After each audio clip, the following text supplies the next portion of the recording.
Hey, everybody. Boy, oh boy, I'm trying to make sure we get this uh, situated correctly because I want to make sure we tap in to a couple of great conversations. Uh, it's just a tragedy to hear about what's going on. Um, and we're going to be discussing that. So, uh, yeah, I just think that, you know, how do I do this thing? Here we go. Give me a minute because let me just put that picture again. I'm just gonna do the same one again, guys. Okay.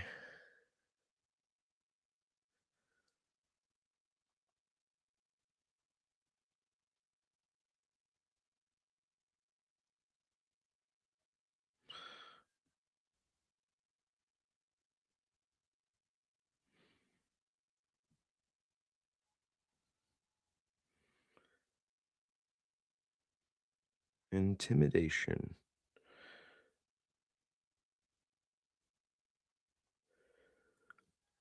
I know you guys will take a minute to go ahead and check all in, so just relax. We're gonna take our time with this one.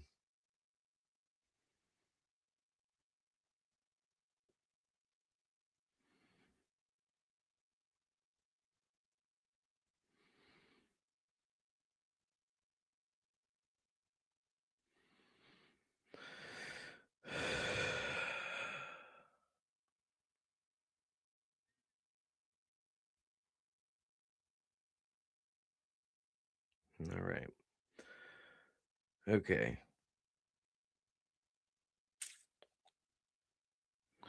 You know, I like to tag people when I feel as though that's gonna matter, but I know it doesn't matter, guys. That's the problem. So that's why we're gonna be having this wonderful conversation.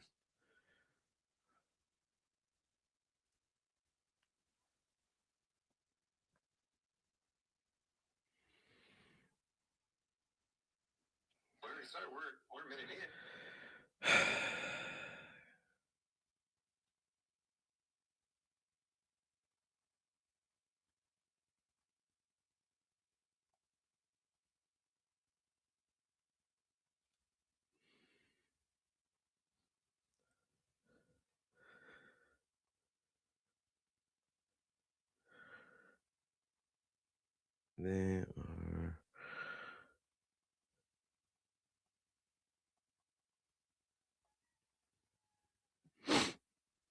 Oh, I do have it. That's gonna be even more better. Maybe I can actually play it for you guys here.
San Diego.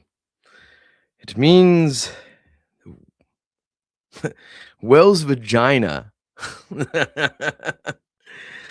Oh my god, get out of here, Joey.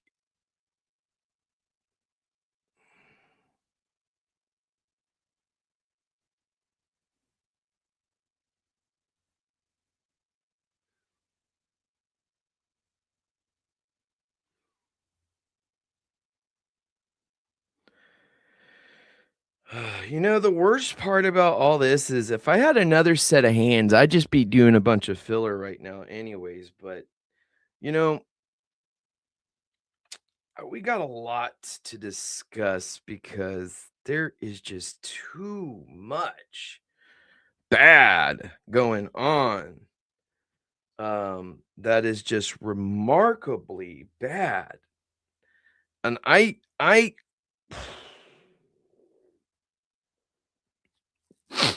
am just flabbergasted. There's no way around it. We are our own worst enemies here in this world.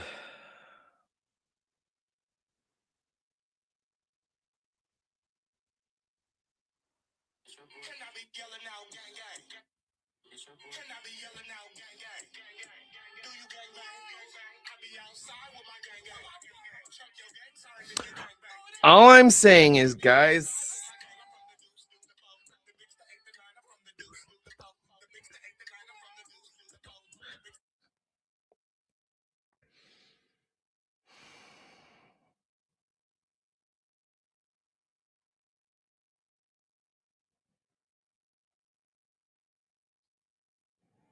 if you're getting my thing, it's because you're supposed to support me.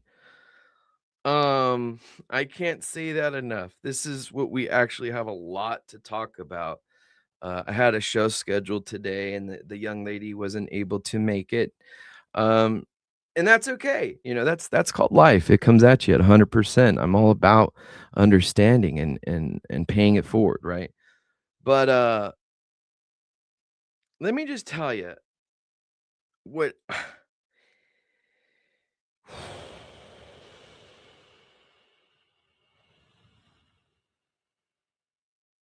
I'm trying not to use curse words because I don't want to have any reason for people to attack me further. Now you can say, "Well, what do you mean?" Um, is that legitimate, or are you just, saying words that that are gonna be that are inflammatory, right? I think that's important to discuss right off the bat. I think I got everybody that I need to. Let me get a couple more people here, actually.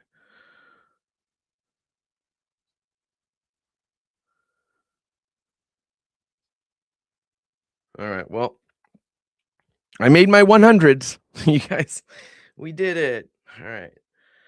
I got the hundreds going now. I drank all my coffee already, guys. It's gonna be a good one. Uh, so I gotta pull up notes. I got some things we can look at together that I think are gonna be instrumental to discerning and comprehending what it is Joey is saying. Now, I'm not perfect. Okay, I don't ever claim to be perfect. Let me actually slow down and be a little bit more better for you guys, so I'm not rambling or misdirecting energy. Speaking loud, but for no reason is stupid, right? Okay, there we go. Oh, wow, that's better. Okay, now I can actually hear myself. So, losing hearing while I was in the military, I had bilateral perforated eardrums. Okay. Um, it doesn't I don't really know how all this stuff happened because, they told me afterwards, and then when I was getting my, PRK surgery because I was trying to do, high speed cool guy stuff, um, I wasn't able to get LASIK because of it, and the PRK is where they grind your cornea down to where they then laser and they put a temporary lens over. um I had so much retinal damage, around my cornea, my internal eye, all this interesting stuff from head injuries and all my good stuff, all my good stuff, right? I bring it up because if I can't hear you and I'm speaking louder, that doesn't mean I'm angry. It means I can't hear you. If I forget, it doesn't mean I don't care. It means that I can't remember. I think I'm going to introduce this the way I didn't want to ever in my life, which is to say, hey, my life,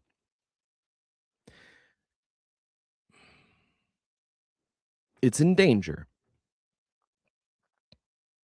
Now, I wouldn't say this normally, and my good buddy Brady Pasola was telling me, hey, don't be hyperbolic.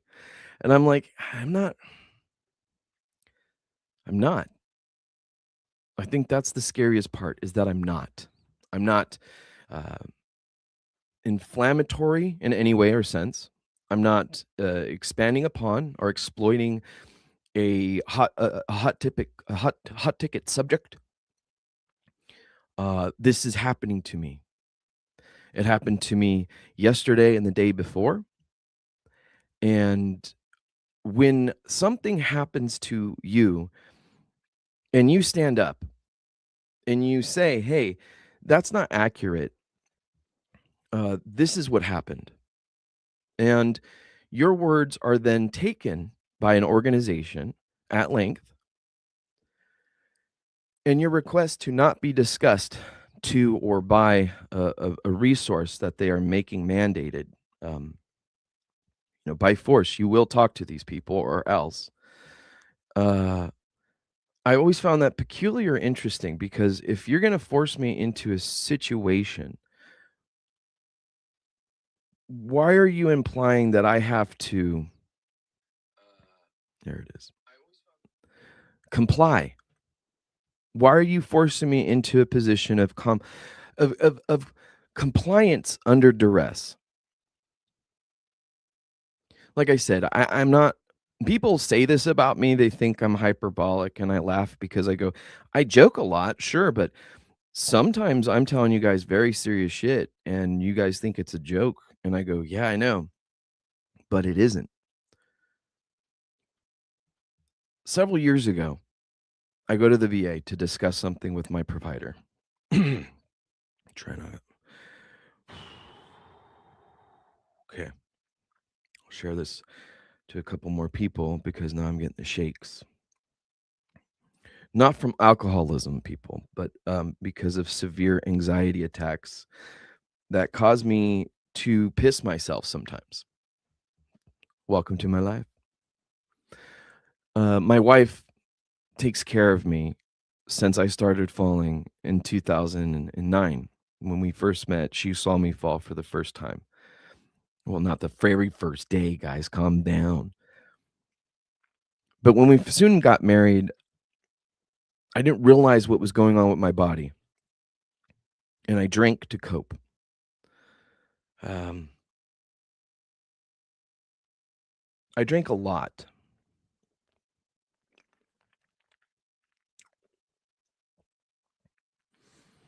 And it's scary to say how much I drank because I shouldn't be alive, because it wasn't just the drinking. The United States Navy put me on all these different injections. They gave me psychological pills, whatever you want to call them, sleep aids. But the number one thing they gave me was a knife in my back. When I asked for help in 2010, when my falls were increasing and my PTSD was so prevalent that I couldn't mask it anymore. Well, let me get this. It's Dan. What up, Dan? I'm doing a live. What's up, bro? Are you doing a live? Yeah, I'm doing a live. You can hear you.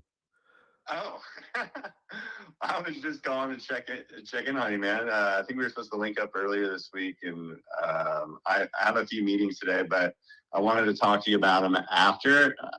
Just seeing if you wanted to meet up like around like 3:30 or something on the phone. Yeah, solid, bro.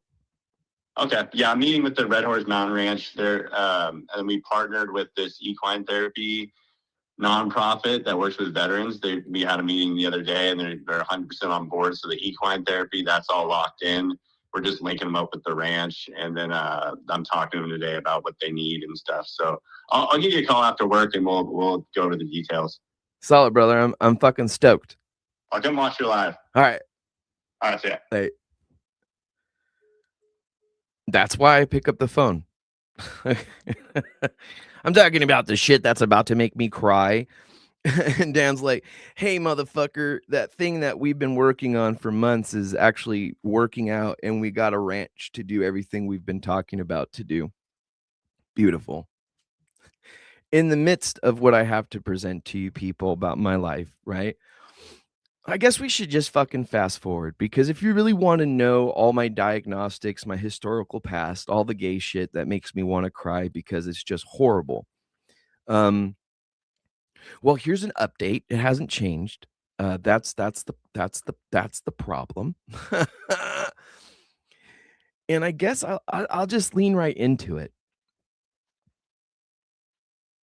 I received a ban letter from the VA San Diego. And in the letter, it stated that I had made comments that were harassing and violent in nature. We're going to read that together, because what I have to say about that was, first and foremost, the conversation who I was having with on December 19th of 2025 was with Nikki Wolf, a claimed Navy veteran who works at the Oceanside Clinic in San Diego County. I talked to her on that day because she had canceled a previous appointment that I had with her, I guess, the week before.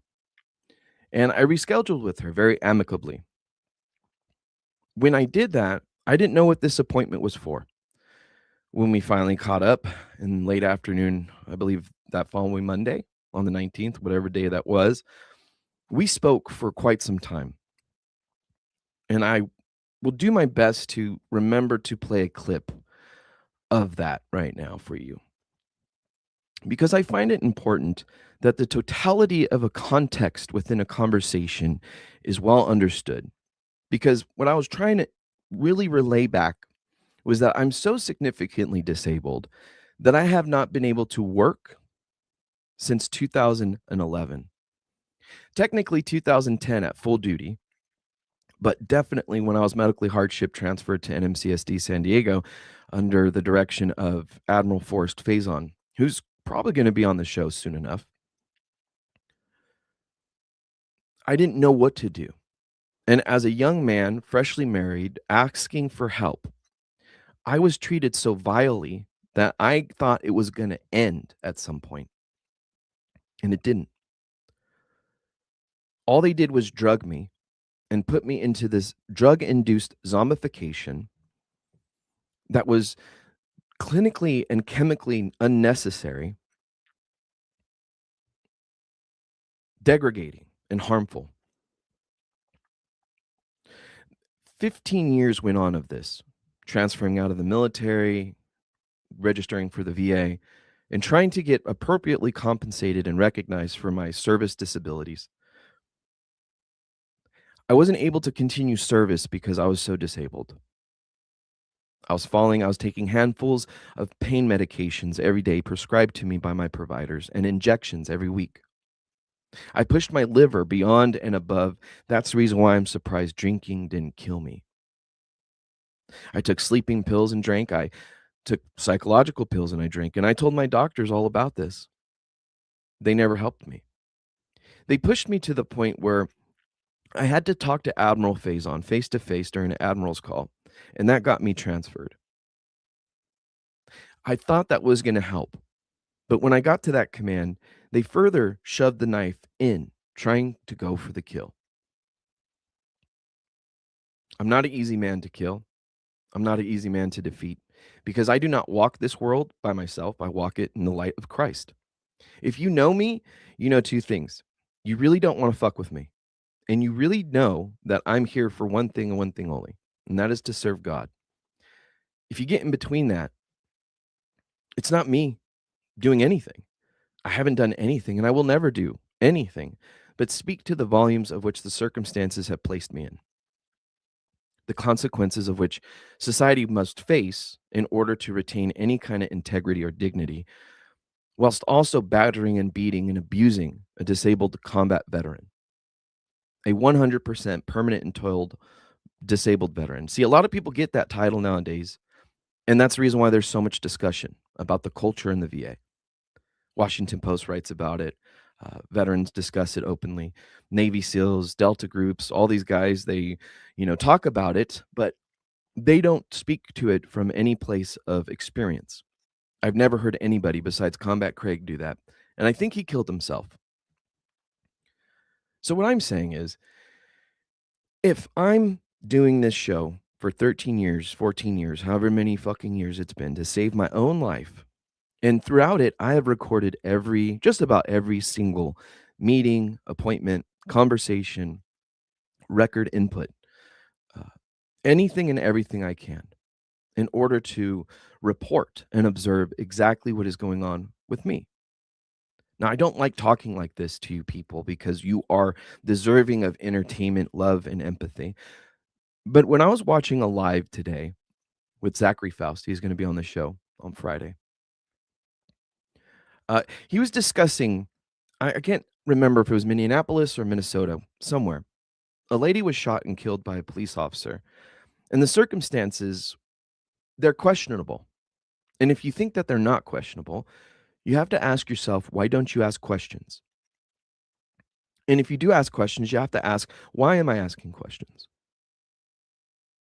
What's the discernment of these actions? The reason why I'm bringing up that death by a cop was because the other night, the Veterans Affairs of San Diego, under the leadership of Frank P. Pearson and James Mickelson, sent me a letter from that date of the December 19th conversation with Nikki Wolf, a person whom I was told would be helping me with my mental health. They filed a ban, a 2-year ban, I believe, or a 1-year ban, stating that I made these statements. So let's get to the statements. I'm trying to avoid it so I don't get triggered, right? Everybody likes that word. Let me get some Waddy. Let me take this out. I'm sorry I do this to you people. Like when people go, why do you care so much? Brady's like, why did you apologize to me? Because you were on a show. One of the best shows I could ever had. Don, oh, thank you so much for yesterday, Don. I can't wait to get that episode out. Don Myricks, amazing soul, just absolutely beautiful woman. I'm just super excited about that. So back to the shit, right? Okay. And Don, if you're watching, this is what I meant by I didn't want to talk about it with you at the time because I wanted to focus on illuminating you in your successes, and I didn't want to stir the pot really because I didn't think that it was going to be that relevant immediately until I watched Zach's show and they were discussing murder by cop, by proxy, by depending on what your perspective was that day, which doesn't sound like any kind of accountability is going to actually happen. So let me expand to why that is relevant to you all and me, and why I titled this "My Life is in Danger." So don't fucking think for one goddamn moment. If you know me or if you think you know me, if you have my phone number and we haven't talked in years or even year or months, you don't know shit. Kindly do me the favor, show me some gratitude or integrity or grace, and listen to this information and do with it what you will. If it's nothing, that's the reason why I no longer talk to you and no longer will. I will never make any effort beyond this point, beyond any point, to connect, contact, bridge, or help any other person that has any kind of derogatory, defamatory statements in their heart, mind, or soul of me and my family without either legal action or public scrutiny. And I mean it. I have done this show for 13 years out of the need to not kill myself. And you're about to learn why.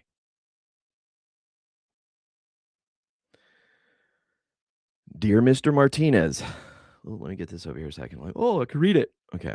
Dear Mr. Martinez, the Disruptive Behavior Committee, DBC, at VA San Diego Healthcare System, VASDHS, sounds like a Wu-Tang Clan, VHSDHS, retard, is compromised. Oh, no, it's comprised of members of the healthcare team and reviews reports of disruptive and inappropriate behavior from both patients and staff in order to create a safe and mutually respectful workplace.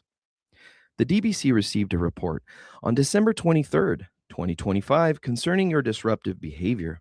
According to the report we received on December 19th, 2025, during a discussion with the VA staff person, you indicated that you were dissatisfied with your medical care at the VA. You made several concerning statements about your current provider, stating that the physical altercations will happen. These are quotes now that they said, that, quote, physical altercations will happen if I end up in a room with that provider, end quote. And, quote, if you put me in a room with that person and it goes sideways, I understand the legal ramifications and I'm okay with them, end quote. The letter is to inform you that on December 31st, 2025, the DBC assigned a Category 1 behavioral patient red flag, PRF, to your electronic medical record. The DBC also specified the conditions under which you may access future health care to VHS, DHS clinics. This is called an Order of Behavioral Restriction, OBR. The OBR specifies the following. Your VHS, DHS care is restricted to visits to the main hospital at La Jolla.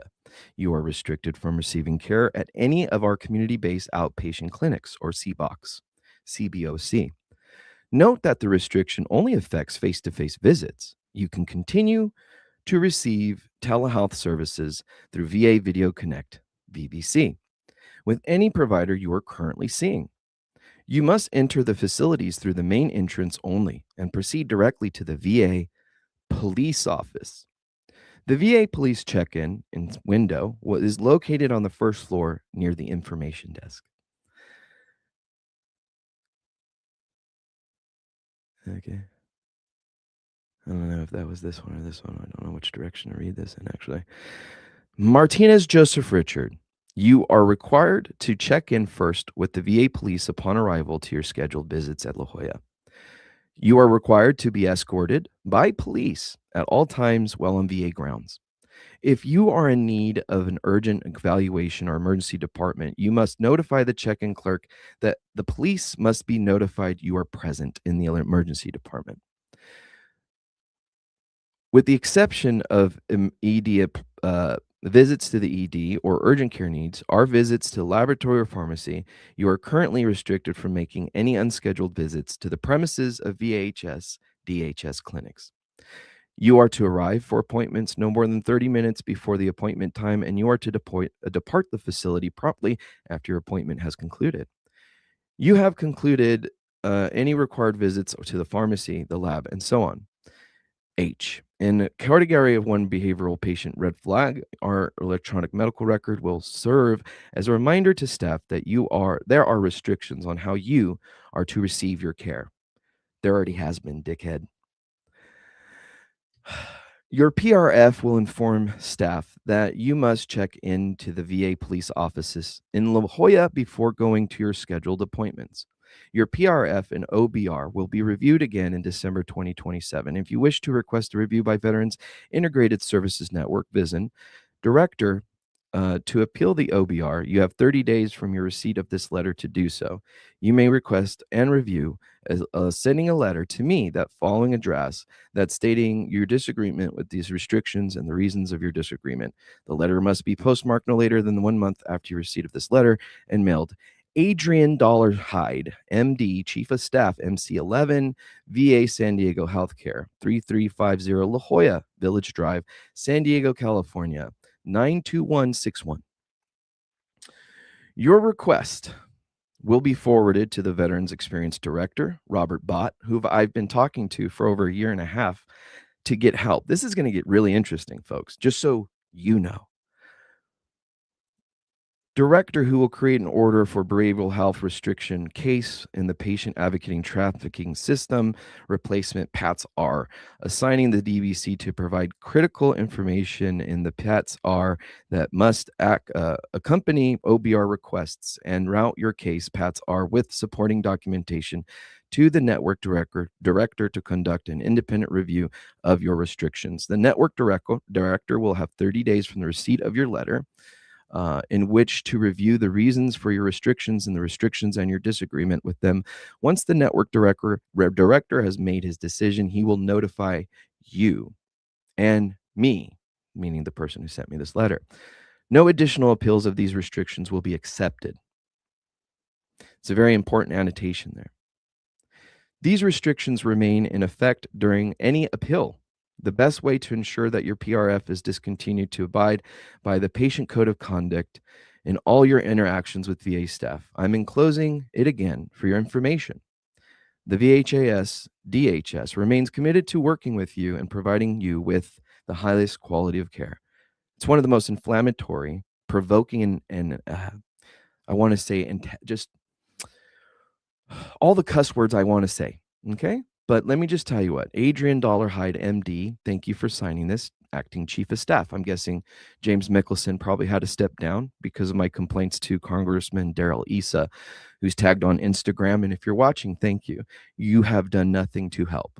Jim Desmond, if you're watching, you've been tagged as well. We'll talk offline. I hope you get congressional seat. Now, everybody else, let's go into what it is that the following behaviors that are prohibited. We're just going to go through the prohibited behaviors. Making verbal threats to harm another individual, physical abuse, throwing objects, inappropriate yelling or raised voice. Inappropriate yelling or raised voice. Remember how I said I'm losing hearing in my ear? I have. What I'm saying is now the VA is looking for any reason to deny you anything at all levels, period. Good luck. Being a disabled person asking for anything from a bureaucracy that benefits from the death and suicide of every veteran. Waiting for and confronting an employee outside of a building, possessing a firearm or any weapon, intentionally damaging or destroying equipment or property, attempting to intimidate or harass other individuals. That's interesting because that should be both ways, right? This is what this is actually says. This is for you and the staff at the VA. I feel intimidated and threatened because here's the thing about that cop situation. They pulled a firearm on me while I was in a clinical meeting with my doctor. This happened many years ago. And to conclude, let me just tell you what happened after this letter. Slurs or, making harassing, offensive, or intimidating statements or threats of violence through phone calls, letters, secure messages, emails, or other forms of written, verbal, or electronic communication. Slurs or other derogatory remarks associated with race, language, sexuality, gender, religion, or age. Now, Frank P. Pearson signed this, Director, VA San Diego PAC Healthcare System. Great. I'm glad that you've been acknowledged of what it is we're discussing, Frank. What occurred, though, specifically with the date in question, December 19th. Let's go ahead and check some stuff out together, guys. Okay, that one wasn't it. Maybe it was this one. Nope, that's Ashley. Okay, give me one moment. I want to make sure we get it right. Nope, that's the expose. We're going to do so much work together, guys. Okay, here we go. Hopefully I can play it.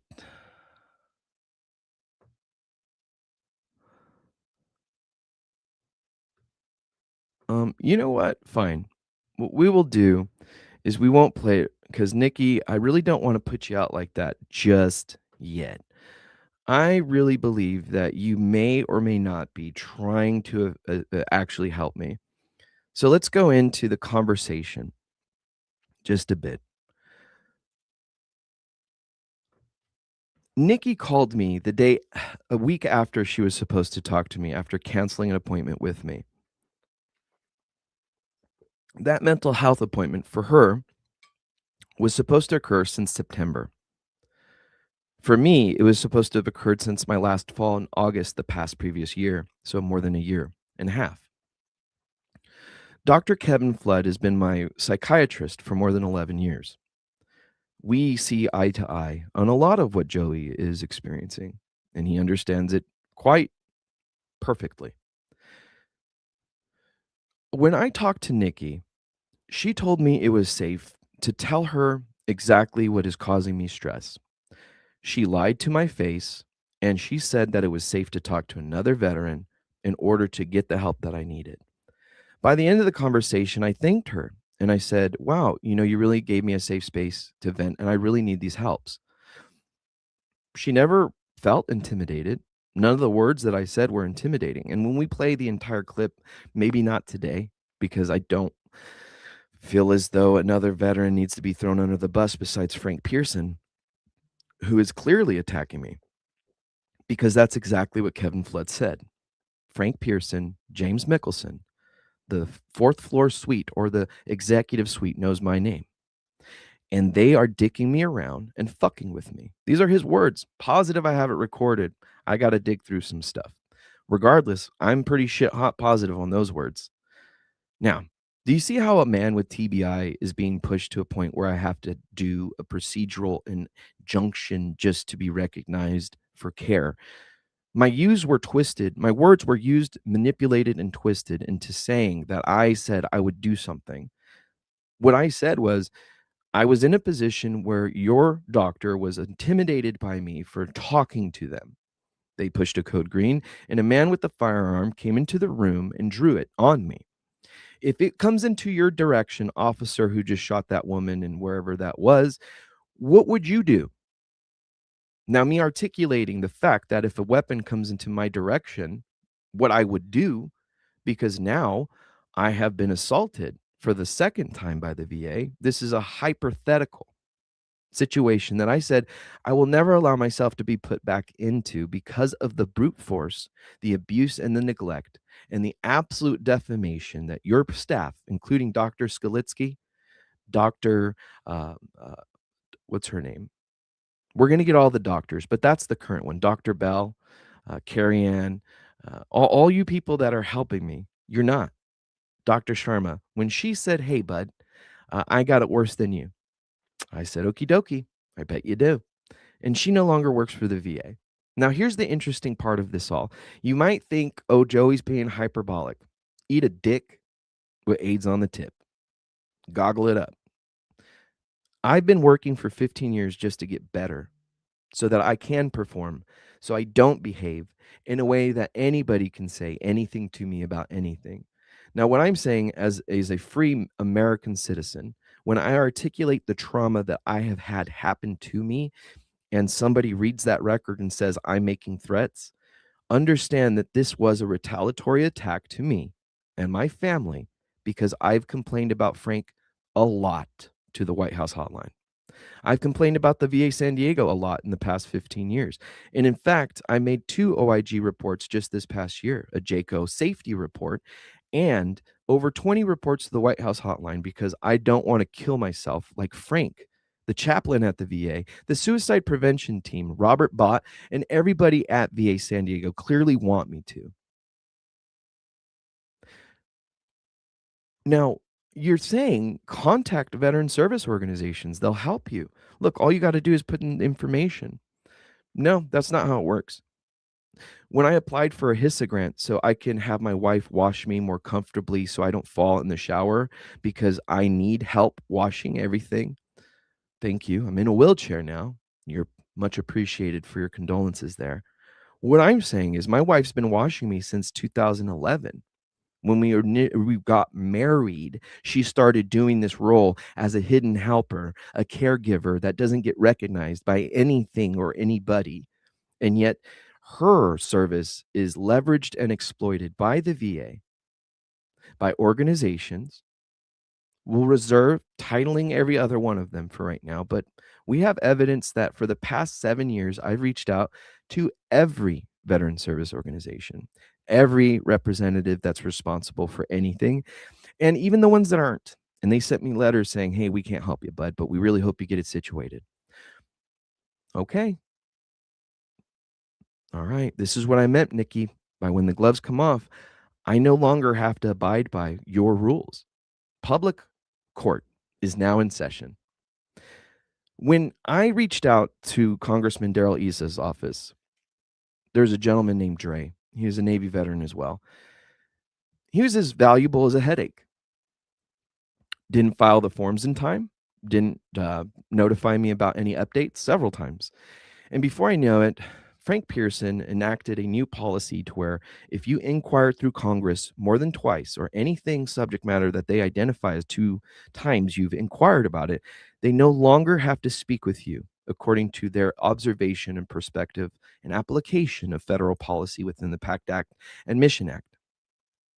These things are being leveraged to literally create suicide by cop situations.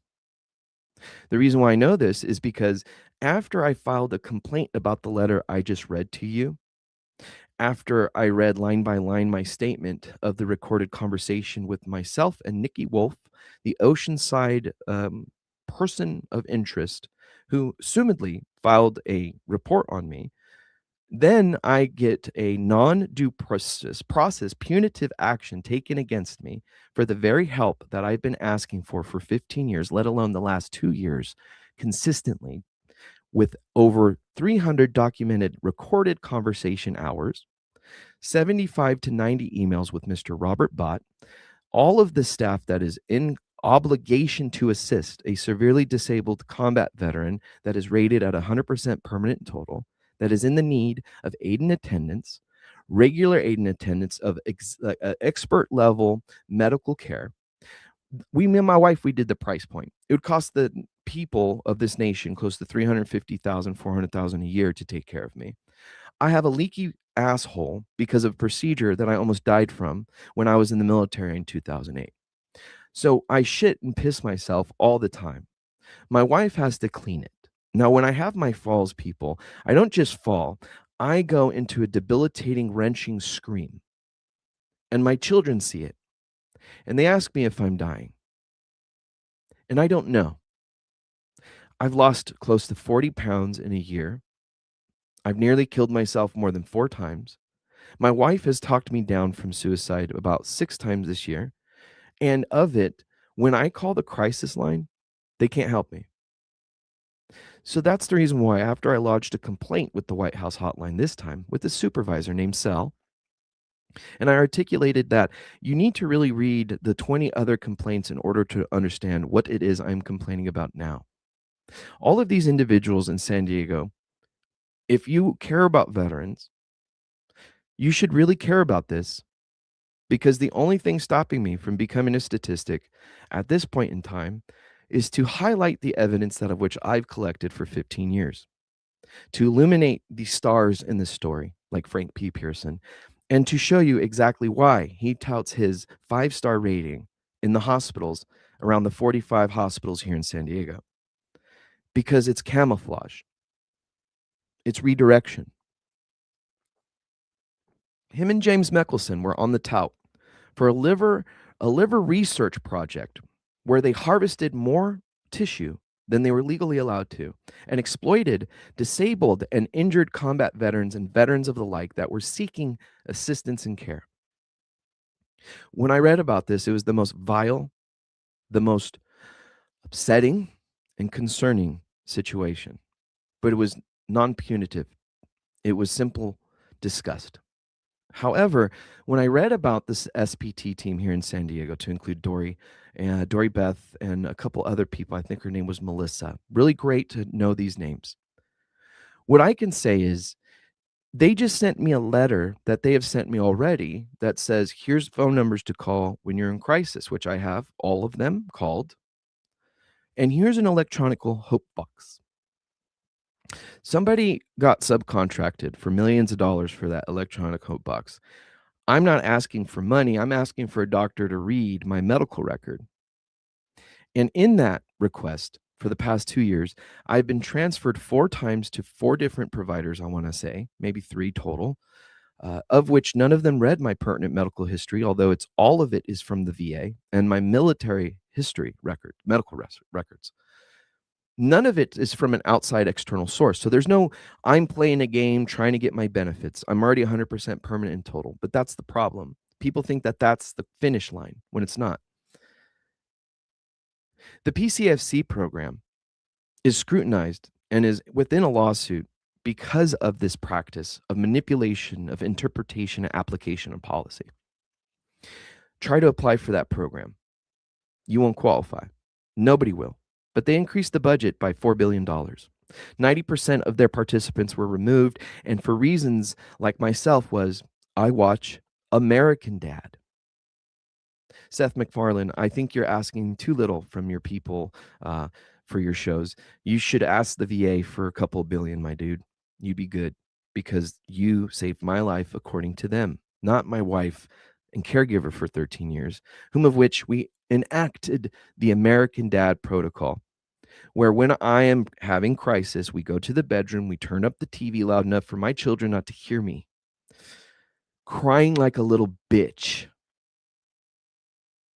You fucking cowards have the nerve to turn it around and say, I don't need my fucking wife anymore.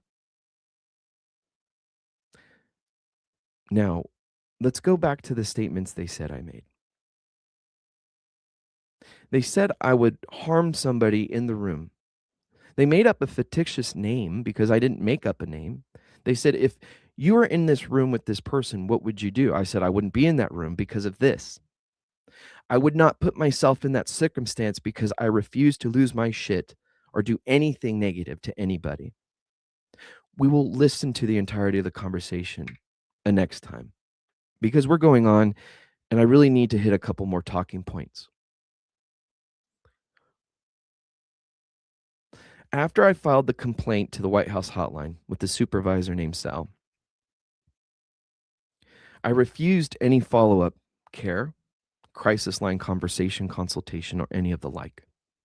I demanded not to be contacted because Todd, a peer-to-peer support person from the clinic of the crisis line, he had to stop calling me, although saying he would never stop calling me because they couldn't do anything. That's the reason why I don't call the crisis line. It's worthless. It's a bunch of people who need a job and they're not doing anything. Prove it. Prove you're doing something. Besides antagonizing a person like myself who said, I don't want your help, you forcefully called me at my home. I don't remember her name. And instead of asking me if I needed any assistance, you continued to say that I needed assistance. I said I didn't, and I requested the conversation to end. And then I get a phone call from San Diego Sheriff's Department. Officer, I don't remember your name right now. I'll do you a solid. Now, officer, you're going to understand why I'm doing him a solid right now, guys. Don't worry. My bootlickers, I love you too. The reason why I'm doing that man a solid is because instead of asking me if I needed assistance and departing my premises, he asked me, am I safe? And I said, yes, I am. You may leave. I no longer need any assistance. In fact, I asked to be left alone. He goes, well, I need to see you and I need to make contact with you and I need to walk your premises. This means I need a search and seizure of your property without any kind of provocation or anything. And all I said was, no, thank you. I don't need that. You may leave. Well, sir, I have to. Now, he said, I have to see you and confirm that you're safe. And I said, no, you don't. He goes, yes, I do. You need to come to the gate and open it up for me now. Okay. I'm pretty sure that was the tone he was taking because the next thing out of my mouth was, sir, I can't walk to the gate. I'm in a wheelchair. Don't be ridiculous. He goes, well, how would I know you're in a wheelchair? I go, well, how would you know to be here at my house to bother me? Okay. So let's keep that in mind.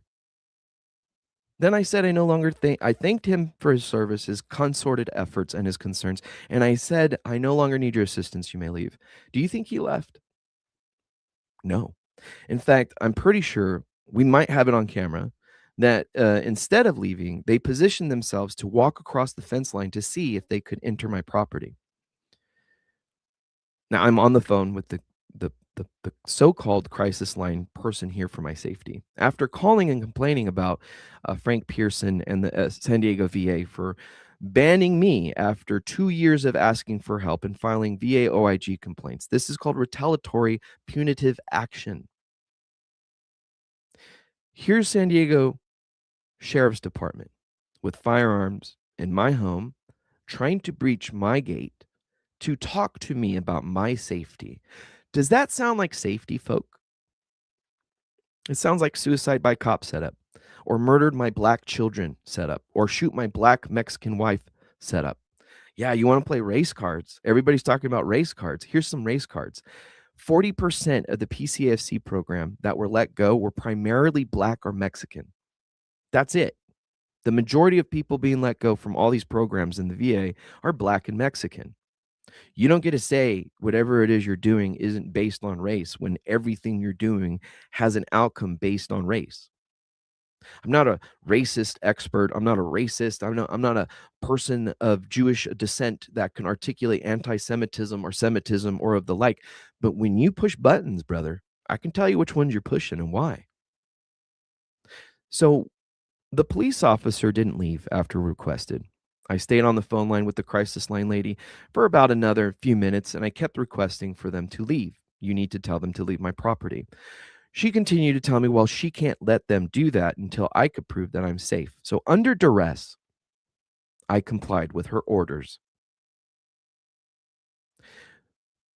2 men with firearms are attempting to breach my house, shoot me and my family in my face for my safety after complaining about Frank Pearson and the VA San Diego and how they've harassed me, abused me, neglected me, caused HIPAA violations, that of which was on par with JD Vance's whole sneak and pook or whatever they call that, snoop and toop. All of this stuff has been happening for a year and a half. 15 years if you want to look at all the evidence, but I don't think you people have the attention span for that.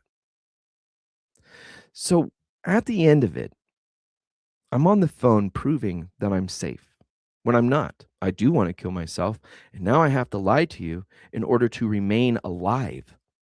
So hopefully I'm the one that kills myself, not you or your quote unquote safety persons who are here for my help. Because here's the catch. If they come into my house and my kids try to run, who's to promise me that they're not going to get shot? My kids have never been in that situation. So I had to train them after this. And I'll tell you what I did after. But right now, let's focus on that phone call with the crisis line. She mandated that I stay on the line and forcibly comply under duress with her demands, meaning I must articulate a safety plan. Now, here's the interesting takeaway from that. The safety plan, that of which I spoke about, which was American Dad, me and my wife's safety plans, that stopped me from committing suicide, was then immediately leveraged by the C Team San Diego and Vision 22. I'll get their names for you folks. It's okay. And they said, because I watch American Dad, I no longer need the caregiver that I've had for 13 years and that it's looking like I'm committing fraud. The next thing they said, because I articulate for myself, I don't need supervision, protection, or instruction. Yet they immediately say that I'm unsafe to be around people when I articulate the threats and the harm that they've done to me. This is gaslighting 101. This is, I want to say, a very interesting dynamic of contextual narrative construction and architecture. What I can say is, without even trying, if any one of you were to look at the entirety of my evidence, you would be ashamed by your current perspective of limited knowledge, even though you support me, and or your non-supportive limited knowledge of what you know about me. 15 years when you watch people like I do, you learn a lot. So I knew this lady was keeping me on the line so her officers can now position my property and attempt to do whatever they will. So like I said, I comply under duress. I checked in with my wife and I said, this is what's happening. Tell the boys to lay down on the ground until I can say otherwise. So they're in their house, they're laying down, they're covering their ears, and they're praying because I don't know if these gentlemen are going to breach the door or not, because I'm on the phone with the distractionary person called the crisis line, and I'm articulating the fact that I never requested any assistance. And under duress, I will comply with the safety plan that she manipulated out of me and then will immediately use to deny me any kind of benefit. So I told her I do not feel safe articulating anything further. She said, you don't have that option, or the cops won't leave, and you will be taken with them. Cool. Whatever you need, then I will comply under duress. We sat there for 5 minutes talking about how eating, praying to Jesus Christ, watching American Dad, and Freemasonry might help me not kill myself. I then told her I have no ideation of anything. In fact, I can't think at all. Then she forced me, after requesting for again to make sure the police officers leave my domicile, my premises, my perimeter, that I must show a proof of life of my wife and children via audio to the officers and or her. So in it, I give my wife the phone. My wife is talking to her. She's talking to my wife. She then asks my wife if she wants to kill herself, constantly elevating the circumstances of intervention and or accusatory circumstances, defaming the entire habitants of my wife and I's stability, and then encouraging a tactical operation of force into my home. You can disagree with me all you want. I don't care. You don't know any goddamn thing. And that's literally evident. What I can say is when anybody with a firearm comes knocking on my door when I didn't ask for it, that's not my friend. I don't care if it's somebody I knew or if it's an officer that I've helped in the past, because I do that a lot. People don't understand what the Devil Doc Talk Show is. And this is the reason why I love this situation, because I do a lot of work, meaning God's work. Say, I don't earn money because I'm severely disabled. Okay. I'm so disabled that when I speak, people are intimidated by the fact that I even have a semblance of intelligence because they're exploiting us. And I could show you where. The most interesting part about the wrap up of that conversation with the crisis line was that after I proved that my wife and children were safe, the officers still stayed for about 5-10 minutes. And then I could observe them leaving. At that point, I discontinued the conversation with the lady and we parted ways. Can't remember the exact gist of everything, guys, but we'll listen to it all. Trust me. Now,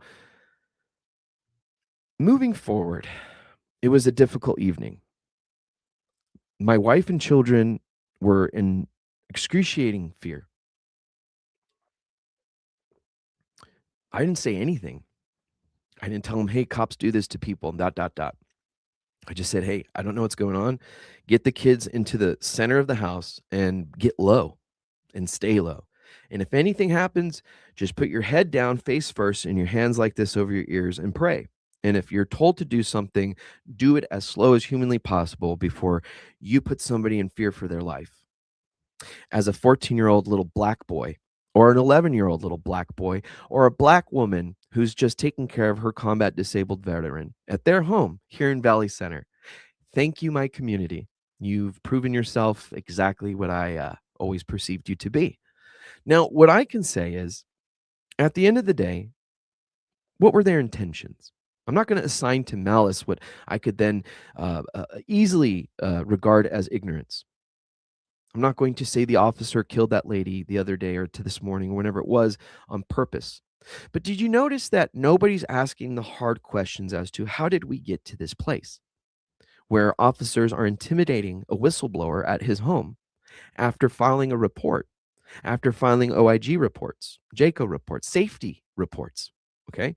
HIPAA violation reports, White House complaints with supervisors, White House complaints where the supervisor at the White House laughed at me, which is also recorded when I said the secretary needs to know about this. Doug, you do. Doug Collins, you desperately do, because when you're interviewing with Zachary Bell, somebody that I've had on this show, who will never even answer a text or admit that, he's not helping veterans, much like Black Rifle Coffee Company or anyone of the like, they're exploiting veterans, just like you. That's the reason why you play in the same sandbox. That's the reason why I observe you and what you do, because I'm so severely disabled that me in a wheelchair don't get to play with you in the sandbox. I don't get to prove to you that I'm not your enemy, so you treat me as such. I don't get to prove to you that I'm not adversarial, so you treat me as such, Veterans Affairs San Diego and all its employees, to include a social worker, Marine Corps veteran who was supposed to help me, never did. To include a Navy veteran, Nikki Wolf, who was supposed to assign me a complex case manager, and at the end of the conversation said, "That's what we're following up with." No, she banned me from the facility that of which I complained about and was asking for assistance for him. This was a retaliatory, concise, and calculated attempt to smear and defame me as we prepare to launch our documentary, The Care We Give. And now, with a featured investigation of both Frank P. Pearson and James Mickelson and the entire liver biopsy fiasco. I'm going to say that's a fiasco because it's a fiduciary, just ridiculous thing. People are being exploited every day. The Veterans Affairs wastes $400 billion a year, probably 500 this year. And in 30 years, it's 4 point or close to $5 trillion. Does it sound like they're using the money wisely? Creating a circumstance where a policy can then be leveraged to push a veteran who's claiming that the Veterans Affairs of San Diego is pushing him to kill himself. His wife reports that to the chaplain, the SPT team, every single veteran service organization, congressional representatives. All of this is documented in my medical record. The same medical record they're going to say they're going to use to say that I'm flagged as a behavioral risk. So clearly, they know how to use their system. They're just not using it for what they're saying they're using it as. They're trying to do something. And my belief in my experience is they are pushing veterans to kill themselves so they can turn around and ask for more budgetary expenses. Or, under the guise of safety, increase that number so it would be suicide by cop. Or, as you become homeless, they get to rape you and exploit you and never provide you any housing. But under the name of housing, they get to consume hundreds of millions, if not billions of dollars a year. That ended the moment my wife opened the letter and was terrified of telling me that the United States of America, within the Veterans Department, specifically in San Diego, California, under the directorship of Frank P. Pearson, banned me for telling Nikki Wolf the trauma that I've been exposed to by the VA. I didn't say I was going to do anything. I said that if you put me into that situation, I don't know if I can control myself. Therefore, I will not put myself in said situation. Any lawyers out there, trust me, we need your help. Any supporters out there? My wife and I have been battling this for 15 years all by ourselves while also creating an entire entertainment company called ADAX Entertainment and the Devil Doc Talk Show. So Joey, your friend, your brother, your son, your uncle, the person you're looking at right now isn't a fucking statistic. That person was pushed beyond his limits. Me being a gentleman means I'm not telling people what you're saying unrecorded. Now I'm going to behave in a matter of which is fully recorded, whilst also sharing with the world the recordings that I've had from the past 15 years. This is going to be one of the most volatile, most vile, disgraceful, disgusting situations you will ever hear about. I'm not being hyperbolic. Mind you, I've fished through people's guts in combat. If you fucking doubt me, ask me a question. In fact, ask somebody about me. That'll be better. That way, it doesn't have to come from my mouth, and your idiocies and your amatheic beliefs then get to deteriorate under your own guise of egotism. So when I get to behave as such now, like the gloves off, that means I'm still going to jokey joke, guy. It's just going to be something that you don't want me to say. Frank Pearson runs around talking about how he was a Navy SEAL trainee. So what? Why are you saying that, bro? He says that he helps veterans in homeless situations. Prove it. He hides behind the 5-star guise and camouflage of a reputable person whilst forcing people like myself directly into a circumstance of suicide by pressure, by proxy of policy and bullying tactics. The evidence is such, and it outweighs any person's opinions, whether you think I'm full of shit or not, or if you just don't like my face. Good. You're going to see a lot more of it. I tried to remain amicable, accommodating, and the same grace that I've afforded people for 15 years was never returned. I'm now seeking that with partnerships with ADAX Entertainment. We have a great show tomorrow with Zachary Faust. Great man, the man that sparked this live conversation because of the conversation we were able to have on his live show today. Lance Slatton, All Home Care Matters gentleman, who's just really pushing that needle forward for the community. We're going to be recording tomorrow on his show. My wife can't be publicly seen right now because she's falling apart. I asked her to be on the show tomorrow with Lance, and she can't. She can't articulate to the very people that are pushing me to suicide, the VA, that that's what they're doing. She can't call Carrie Ann, our care coordinator in the PCFC program, to tell her how bad things are because she knows it will be futile. The evidence is substantial in that evidence or proof, whatever you want to go.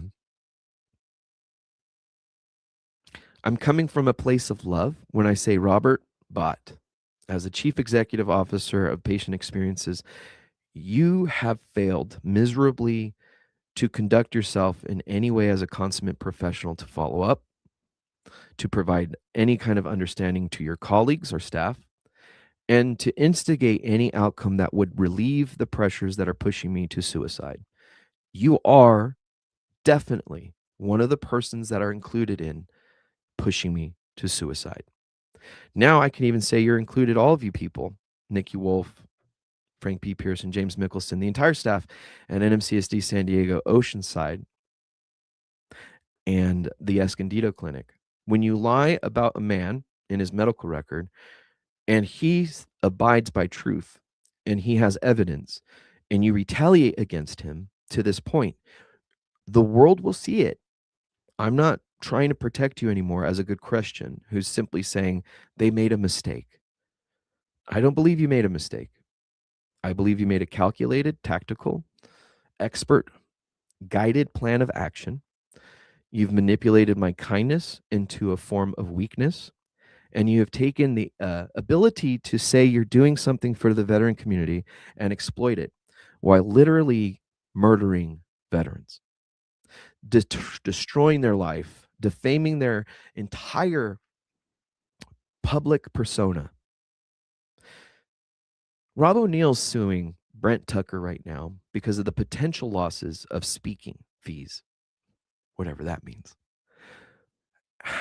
I've been doing this for 13 years. On the books, my company, the valuation, the show, myself, were valuated very kindly because I talk to very wealthy people and I ask very great questions, just like I speak right now. But I am severely disabled. I am right here next to my walker and canes. My wheelchair is present, just in case you're wondering, but I am conducting physical therapy daily under the tutelage of a in-home physical therapist whom I do believe now probably came by and left. So that's going to suck. Let me see if my face will work here. No, it's cool. Let me just tell him, like, oh, you know what? Yeah, I'll get off of this in a minute then, because he's going to be here in a little bit. My in-home physical therapist, because when I had a fall last year that put me in bed for months, weeks first, and then in bed for months, like just trying to get out and move and waddle and move and build strength. It was a disgusting experience. And through it all, I was told that this was nothing serious by providers at the VA. They lied in my medical record and then leveraged those lies to defame and reduce my benefits, to remove my wife from the caregiver program, and then say, well, we can't though, because there's a lawsuit about the shit we're doing here, guys. So you're doing the thing that got you the lawsuit still. Yeah. And you're thinking you're doing good there, bud. Yeah. Okay. Hey, there's words I can use here, but you're too sensitive. Clearly, me telling people that they're pushing me to suicide and that I won't stand for it anymore causes people to ban me. Perfect interpretation of the exact situation. The pain I feel is unique. It's very largely misunderstood because people assume I'm not meditating and I'm not doing the steps or the work. I've been in therapy for 15 fucking years, people. I've talked to every specialist, expert. I've used the show to grow and develop not only myself, but my mind and my ability to suffer in the means of what the fuck it is you give me. I am turning your chicken shit into chicken salad, Frank. Veterans Affairs San Diego. Doug Collins, Veterans Affairs Nationwide, Wounded Warrior Project, Military One Resource, the San Diego Committee here, Ron Stark, all you people, Ray Flores, the county veterans person, Jim Desmond, Daryl Issa, Brian Jones, Carl DeMeo, all of you that I've reached out to for over a year, every single one of the offices, the crisis line, the White House hotline, the JACO line, the VIOIG. My last hope was a tort.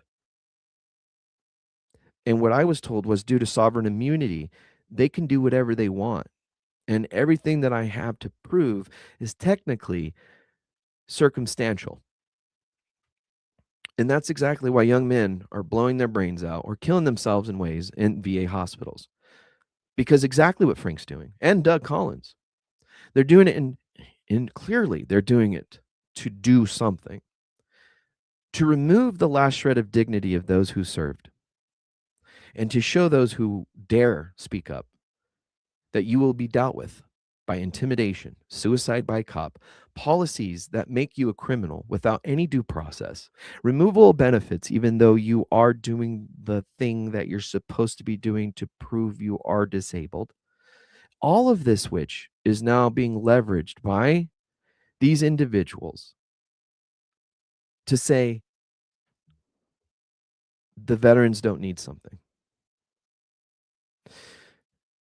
Wiz Buckley, Matthew Wiz Buckley, he just discussed this on, I think it was LinkedIn or one of his shows or something, where congressmen are going to leverage, and this is the plan, psychedelic medications to remove benefits from people under the guise of curing them. Amber Capone, Marcus Capone, and all these people pushing this stuff with Netflix specials and documentaries. You're being positioned to be the Trojan horse. I tried to warn you about it, but you won't come back on the show because you don't go back on shows. Just not mine, I guess. Am I taking things personal now? Yeah. Did I in the past? I assume there could be that potential, but now everything's personal until it's not. If you have the fucking nerve to tell me don't take it personal, you don't take it personal when I don't ever talk to you again. I don't care what your outcomes are in life. I will never utter in Christ's Lord name anything for you for the rest of eternity. You burned me, and now I get a burn back. And what does that mean? In case anybody wants to twist my words, that means you punch, I punch. You kick, I kick. You stab, I shoot. The moment you bring in external forces into my life, I now bring in external forces, the public. This is now going to be a recurring series because I can't get fundamentally structured in order to get anything off the ground because I'm severely disabled. If you're an organization that claims to help veterans in circumstances, and I have reached out to you and you contact me or if I contact you, I am recording everything. I will share everything, everything, messages, emails, even that moment when I said I wasn't going to share it. I'm now going to share it so that people can say and see that you promised me a lot and you didn't deliver. In fact, you manipulated, you schemed, you conspired, and you injured me beyond any reproach to the point where I don't get to have dignity. I don't get to not tell people that I have a leaky asshole. So when I go on Jimmy Fallon tonight or all these other shows and talk about how the VA is murdering veterans, know that I'm leaking out of my asshole. And I probably shoved a little bit of tissue in there. It's my tampon butt trick. Me and my wife came up with it over the years. So I don't shit all my underwear because we don't get a clothing allowance either. We don't get anything. All of these programs that people discuss, like the individual living track with VRNE, we've waited a year and a half about. And we've been waiting now just to hear back because we can't do the appointment after they canceled on me that day. I have something to do with my family that day. And I can't make that appointment. And they haven't communicated back to me anything. This is how the VA works. They do all their boxes, the check boxes, to appear as if they deserve a 5-star rating. And then in behind closed doors, they conspire, manipulate, and lie to make more money for their shareholders. Now, that's an intriguing factor of interest for everybody here. If you're a financial guru, understand that the only place to be is within a shareholder identity. If you're a millionaire, a billionaire, a trillionaire, it doesn't matter. If you're not a shareholder, nothing matters. Individuals like Steve Schwab, the Elizabeth Dole Foundation, Wounded Warrior Project, and of the like DAV, Wounded Legion, American Legion, Veterans of Foreign Wars, they do great. But now they're going to have to do a lot better because what I've got built up is so much proof that when a disabled man, a Mexican heritage disabled 100% man, combat veteran in a wheelchair, mind you, and his black immigrant naturalized citizen wife who worked tirelessly to become a citizen the right way, and his 2 black children are being pushed to the point where officers who regularly shoot that group of identity in the face for no reason other than feared for their lives, they're being forced to comply in their home in Valley Center, California, under duress with demands with the crisis line in order to be relieved of the threat of being shot. My life is in danger. Your life, if you speak up, is in danger. That is exactly what Frank Pearson intimidated or wanted to do by intimidation to me and my family. The VA San Diego and the VA as a whole now has taken an elevated step to discriminating, disregarding, defaming, and abusing me publicly. Because when police officers come to your house, it goes over a blotter. I have confirmed that that blotter has gone out publicly. And now I can say, without any kind of question or doubt, the follow up conversation that I had with the woman from the SBT team in San Diego here, can't recall her name. I'll pass you up today, but tomorrow I'll get you. When you called me, you said, "Do I need to send units out?" And I said, "You didn't need to send units out in the first place. They're not help, and you're not helping me. Under duress, I will comply with whatever it is you need me to say or do. Under duress, I will not explain or explicitly tell you what my wife does or does not do because I understand you will turn around and use those words manipulatively to discredit my wife and her work for 13 years, treating her as the black slave that the VA has created simply by not recognizing her." Do you see how racism isn't about explicit calling people the N-word or a beaner or a Jew or any other thing? It is in tactic and application of policy and execution of its interpretation. Now, that's okay. I laid some thickness on you guys today. I didn't want to. I don't expect this to do much for me, but what I do expect is this to be the first step into boldly conversing with you before there's a consequence I can't come back from. Meaning, not that I did anything. I literally articulated the facts that if you put me in a position where I must defend myself, I will. So you're saying you're going to put me in a position to defend myself. And once I do that, I'm claiming a threat. No, ma'am. I refuse to go to your facilities because of the threat you've already designated yourselves as in both VIOIG reports, JACO reports, the congressional inquiry, White House reports. It's so well documented the specific criminality of what it was that I was targeting by the inference of what they were doing and how and why.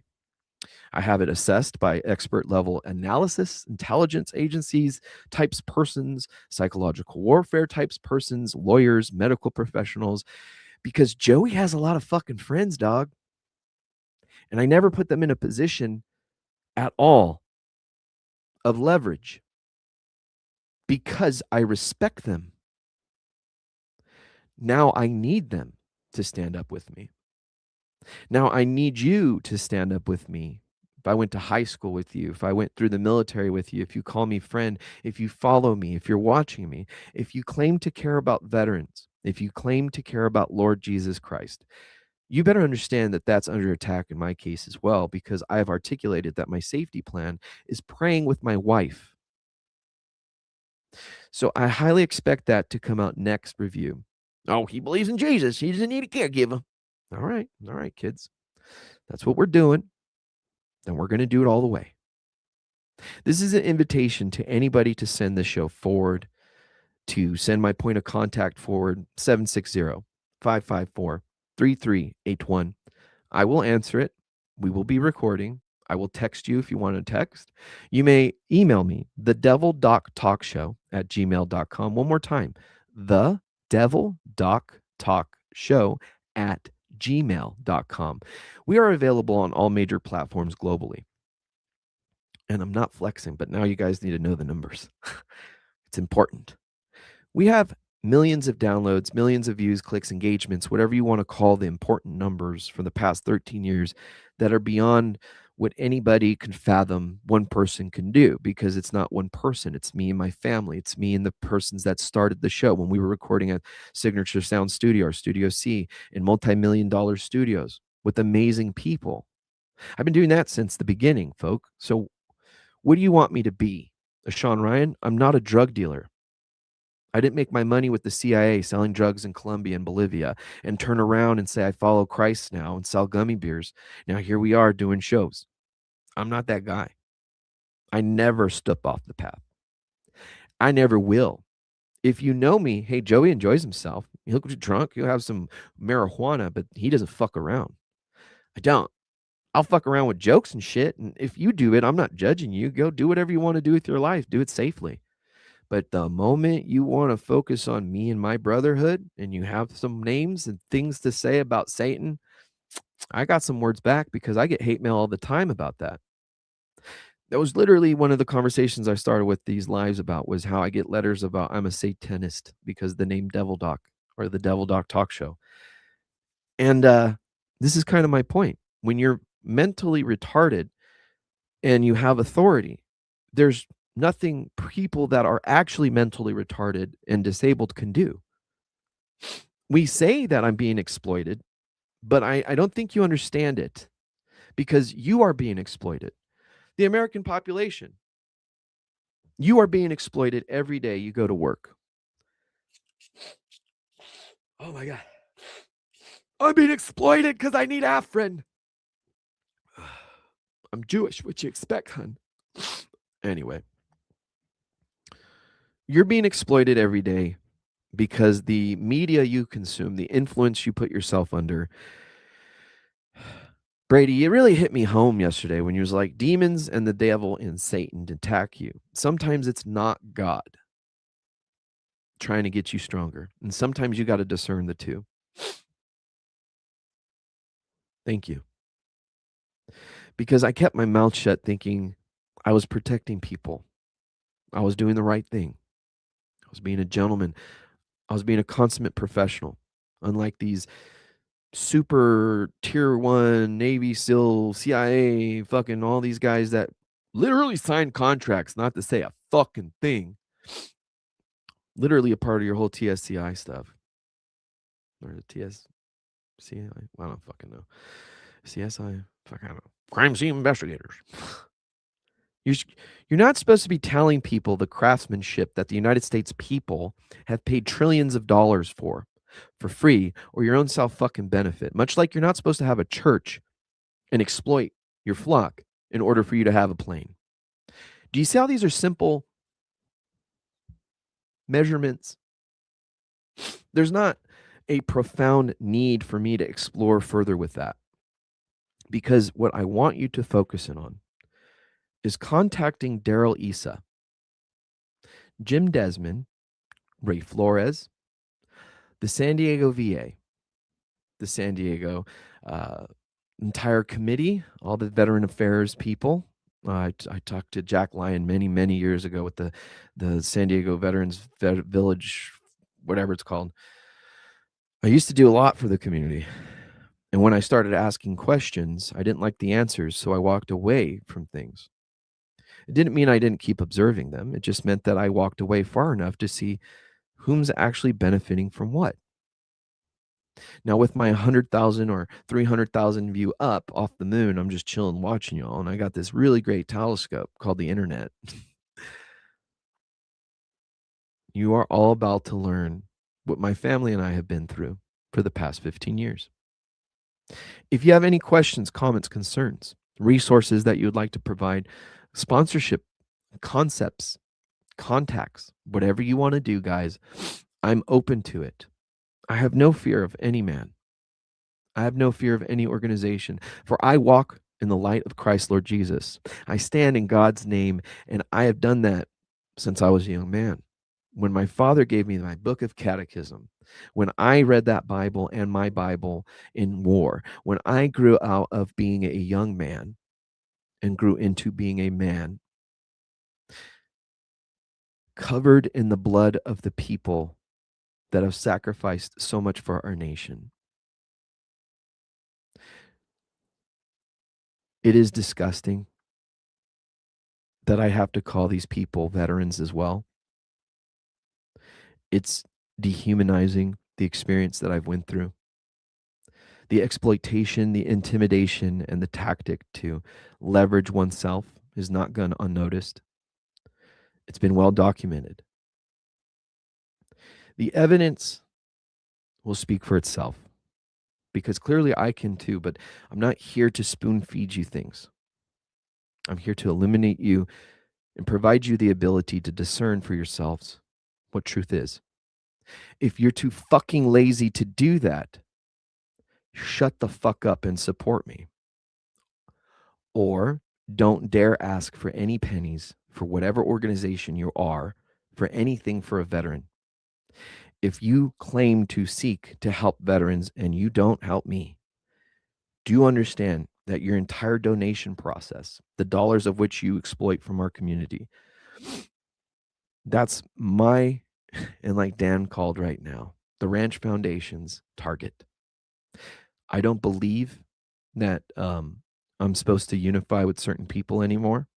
I do believe I've been sent here to divide and accumulate my tribe, my people, my brethren and sisters in Christ. For I do not walk this path in partiality, and that is why people are intimidated by me. You see, I didn't raise my voice, people. I don't raise my voice. I don't get angry. The only people that's seen that is my wife and my children, and I try my best to control that. Under all of the duress, under the stress, everything that I've done for 15 years, I've sought Christ, Lord Jesus, in all of the programs that everybody has offered me with 100% of my efforts, the same way I serve this country. And the shame of my failures is what's kept my mouth shut. No longer. This is one for you all to wear, to work with me on, and to bear witness to the very things that are being leveraged by the United States of America and their commitment and promise to the veterans that have sacrificed their mind, body, and souls to our great nation. If you have a nerve, do something about it. That means send me something. The Devil Doc Talk Show, gmail.com. You can find me everywhere. I'm on literally every single platform, to include Alignable now. Thank you, Ron. I saw that yesterday. And do you see how I will bring people up and say thank you? Because even if they didn't help me, they're helping me learn. Okay. I love people. Understand that. I will never cause anybody bodily harm. I know what that does, and it's too easy. So why do you think I would? Unless you're doing something that deserves it, I still won't do it. But why are you so intimidated by me? Because you know you deserve exactly what people want to do to you. You've earned it, and you'll get it.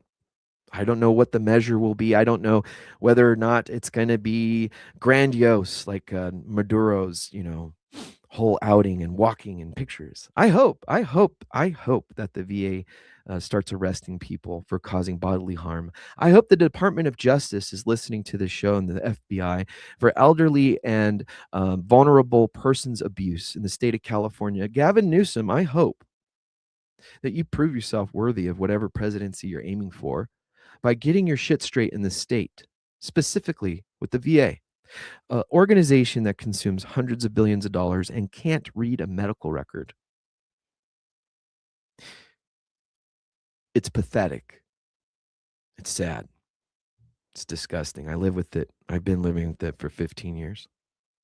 I cope with it by performing like this on a show. Not usually this, guys. You know it's not this, but that's okay. Yesterday was a beautiful show with Don Myrick's.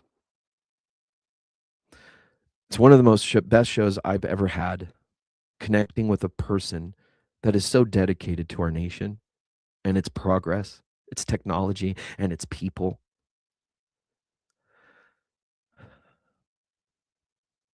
I almost canceled it because the night before, 2 armed gunmen were sent by an organization that's trying to kill me under the guise of safety. After I reported them for more than a year and a half, 2 years nearly, of the negligence and abuse that they have conducted upon my person. The worst part, it's not just me, folks. It's my wife, Heidi. She's so traumatized that she cannot fathom us living any kind of semblance of a regular life. Not because we don't want to, but because nothing that we do will ever amount to what has been done to us. Nothing anybody helps us understand or build will ever do anything beyond what has already caused us the most harm. I'm debilitated to the point where I need a wheelchair. I use a walker. I use canes. I fall in front of my children. They hear me cry now because I'm not allowed to watch American Dad, because if I do, I don't need a caregiver. They understand now that being a black child in America means you might get shot in the fucking face in your home, whilst others are lying about being there to help your father. To the lady that was murdered by police officers lately, thank you for sacrificing your life to eliminate people, especially my wife and my children, of just how severely poor the authorities behave in this nation. Thank you for eliminating that, regardless of anybody's consideration or opinions, that you do not deserve to be shot and murdered in the street for trying to avoid something. Meaning, you can say the officer was this, you can say the officer was that. Okay. And, well, that's why she got shot. Since when is that consumably okay, tolerable as a nation? Because this is the reason why, when I tell you, when that man entered that room with the firearm unholstered and turning towards my face as I'm in a seated position at waist level, any veteran know? What do you do when you're in less than arm's reach position of somebody about to shoot you? So me articulating that, I don't wish to be put in that position. That's exactly the abusive, negligence, neglect, manipulation, and tactics that Frank Pearson and the San Diego VA, as well as Doug Collins and the entire VA system, is doing. Is it under The policy of Donald Trump, I don't know. Can't get a hold of him. You heard me out about cannabis a little bit. I can tell you that much. But about this, we will see. Thank you, everybody. My guy is here for in-home physical therapy. Thank you, Lorien Health. Thank you, Neighborhood Health. Thank you for Medicare, because although you are being taxed out completely for $500 nearly billion, and I am 100% permanently and totally disabled, I pay out of pocket to the tune of $45,000 this past year for in-home services that the VA refuses to give me outright. I have that all recorded too. I thank you for your time. I thank you for your support. And I supplicate that you do anything you can to help my family and I. Thank you.